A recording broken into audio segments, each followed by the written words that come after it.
ఎందుకు కట్టడి చేయలేమో ప్రభుత్వాలు ఆలోచన చేయాలి. బికాజ్ ఇంత ముందు కూడా ఇలాంటిదే జరిగింది అని వింటున్నాం.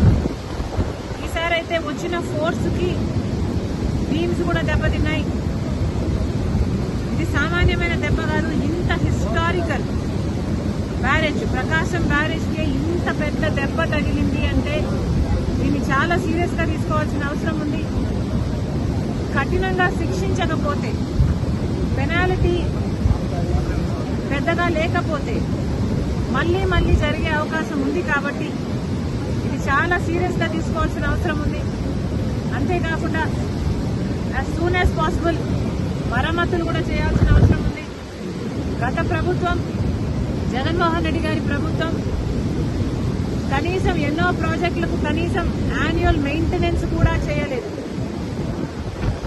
రాజశేఖర్ రెడ్డి గారు కట్టిన ప్రాజెక్టులకు కూడా కనీసం యాన్యువల్ మెయింటెనెన్స్ కూడా చేయకపోతే చాలా చోట్ల చూసాం మనం. గేట్లు కూడా ఊడి నదులలో తేలడం చూసాం.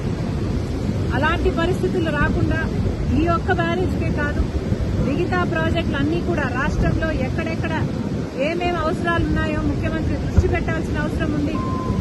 వాటన్నిటినీ కూడా నివారించిన అవసరం ఉంది. మరొకసారి ఇంత వరద, ఇంత ఘోర విపత్తు వస్తుందని ఎవరమూ ఊహించలేదు.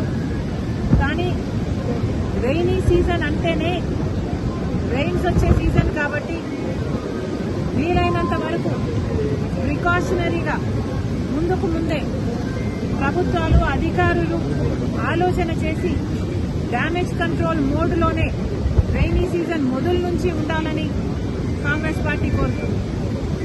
ఈ బ్యారేజ్కు సంబంధించి వెంటనే చర్యలు తీసుకోవాలి. ఎవరు దీనికి అకౌంటబుల్లో, ఎవరు దీనికి రెస్పాన్సిబుల్లో వెంటనే కనుక్కోవాల్సిన అవసరం ఉంది. కఠినంగా శిక్షించాల్సిన అవసరం ఉంది. ఎందుకంటే ఇది మళ్ళీ రిపీట్ కాకూడదు కాబట్టి.